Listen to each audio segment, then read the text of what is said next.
Not all love is loud and dramatic. Some love is quiet. A soft kiss on the forehead. A small dream kept safe in someone else's heart. For young CEO James, love wasn't about power or wealth. It was about remembering the little things that mattered to Diep, like a lost dog named Haki, and the way her eyes lit up at the sight of owls. And so, without saying a word, James searched, not just through cities, but through memories, until the day the owl returned, and behind it, Haki came running home. Diep couldn't hold back her joy. Tears, laughter, and a quiet smile bloomed on her face, because in that moment, she knew love, in its purest form, is someone who listens to your smallest dreams and makes them come true. The sun peeked through the tall trees, casting golden rays on the damp forest floor.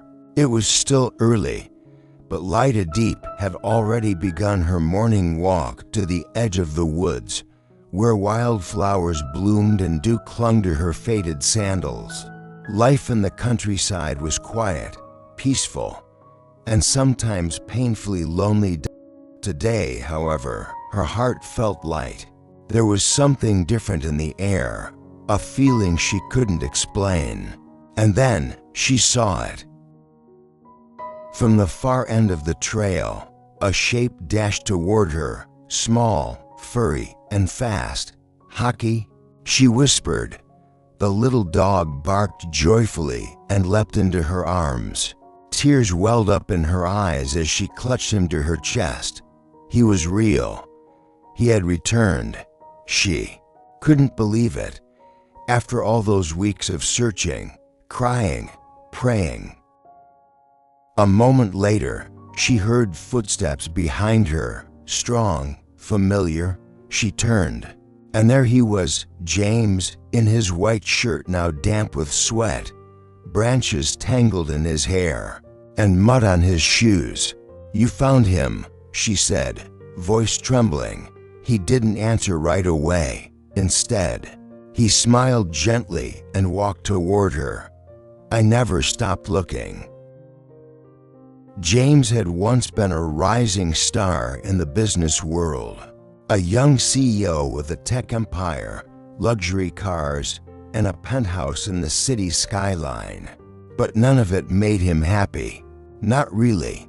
His world shifted the day he met Diep, the village girl with strong hands and a heart of quiet resilience. She didn't wear makeup. She didn't understand stocks or investor meetings. But she grew vegetables, fed chickens, chopped firewood, and somehow that life felt real to James. She didn't ask for diamonds. She asked for help carrying bundles of wood. She didn't need champagne. She boiled tea leaves from the backyard, and every time she smiled, James felt like the world slowed down, like this simple life might be the answer to questions he'd spent years chasing in boardrooms. That morning, as they worked together collecting firewood, James struggled with the axe, his hands blistering. Diep moved effortlessly, laughing as he clumsily tripped over roots. "You're not made for the forest," she teased. "No," he panted, wiping sweat. "But I think I'm made for you," she blushed. He didn't take the words back. Later, they cooked lunch together, eggs from her coop, wild vegetables. A simple meal that tasted better than any five-star dinner he'd had in the city. As they ate, James asked softly to Diep, "What do you think is the purpose of life?" She paused, looking at the sunlight filtering through the kitchen window. "I think it's to be healthy, to work hard, and to love someone, to have a small home, a small garden, maybe a dog, and just be happy." He looked at her, and for the first time in a long time, he felt at peace. Diep's dream was never big, just a home that didn't leak when it rained, a field where she could plant seeds, A quiet evening beside the one she loved. James had chased towers and titles, but with Too Deep, he began chasing sunsets, baskets of sweet potatoes, and the laughter of someone who didn't care how many zeros were in his bank account. Different love, perhaps, not the kind written in magazines or sung in flashy pop songs, but real love, the kind that grows slowly, like a sapling in rich earth, rooted in shared moments, calloused hands, tired smiles, and gentle touches. That night, as they sat by the fire and Haki slept peacefully between them, James turned to her and whispered, "To Diep, I want to build a life here, with you, not in a boardroom, but in this small, beautiful world of yours. Will you let me?" To Diep looked at him, this CEO who now smelled like smoke and earth, who had kissed her with more love than anyone ever had, and she smiled. "Yes," she said simply, "but only if you help me feed the chickens." James laughed, and in that laughter, a new chapter of love began. The next morning, mist wrapped the valley like a soft blanket. Roosters crowed. Dew clung to the leaves, and the scent of earth and firewood lingered in the air. James stirred awake. On the wooden floor of Too Deep's small home, his limbs sore from the previous day's labor, but he had never felt more alive. He turned and saw her near the open window, hair tied back, gently humming a folk song as she chopped herbs. Haki sat by her feet, wagging his tail as if nothing had ever gone wrong in the world. James sat up, rubbing his eyes. "What time is it?" "Almost 6, Too Deep replied, smiling. "You slept like a stone." "No board meetings, no calls, no traffic, just birds," he grinned. "I could get used to this." She poured him a cup of warm tea and sat beside him. "You say that now, but life here is not easy, James. It's simple, but it demands your heart. I think I've already given mine," he said softly. She blushed again, the way she always did when he spoke like that. Over the following weeks, James kept coming back. At first, just on weekends, then more frequently. He helped her rebuild the chicken coop, fix the leaky roof, and even learned how to plant sweet potatoes with calloused fingers. But the village wasn't, without its whispers. Some neighbors watched curiously. "What's a rich man doing here? What does he want from our Too Deep?" Others smiled knowingly. Sometimes love grows better where the soil is poor, but the heart is rich. One evening, while Too Deep was preparing dinner, James came in with mud on his jeans and a notebook in his hand. "I've been thinking," he said, sitting down beside her. "What if we start a small farm here? Organic vegetables, maybe honey too. I can build a website, do the marketing, and you just do what you already do best." She raised an eyebrow. "You want to start a company? Here, not a company. A home-based dream. No investors, no board. Just you, me, and the land." She laughed, a soft, melodic sound. "All right, CEO. But only if you promise to listen to the soil before you listen to spreadsheets." He reached out and kissed her cheek. "Deal." But happiness has a strange way of being tested. One rainy afternoon, James received a call. His former company was in trouble. A silent partner had pulled out, causing panic among other investors. Projects were failing. Headlines were spiraling. James stared at the screen. It was a world he thought he had left behind, but it had come knocking again. Too Deep noticed his silence and sat beside him. Is everything okay?" "I might lose everything," he said quietly. "The media will tear me apart. The city, the board, they're blaming me."